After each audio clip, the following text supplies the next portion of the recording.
Hello' guys, এটা কথা ক'বলৈ ওলাইছোঁ। একচুৱেলি মই ভাবিছোঁ কি কেইটামান জহনী বনৰী ওলাইছে অসমৰ, যিকেইটাই নেকি অকল বেলেগৰ বদনাম, বেলেগৰ জাতি ধৰ্ম আৰু বেলেগক ৰস কৰালৈ ব্যস্ত হৈ পৰিছে। যিকেইটাই নেকি অকল নিজৰ লাভৰ কাৰণে বেয়া বেয়া কথা কিছুমান শ্বেয়াৰ কৰিব, বেয়া বেয়া মানুহ কথাবিলাক ক'ব, যিটোক লৈ তৰ্ক বিতৰ্ক চলিব।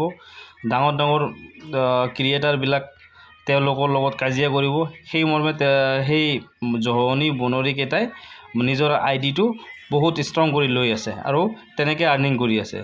তো সেইটো নকৰি মই ভাবিছোঁ যিমানকেইটা নতুন নতুন ক্ৰিয়েটৰ কণ্টেণ্ট বনাই আছে পজিটিভলি বা পজিটিভ কথা, পজিটিভ জ্ঞান, পজিটিভ মেছেজ দি আছে, এইকেইটাক মই অলপ ছাপোৰ্ট কৰিব লাগে।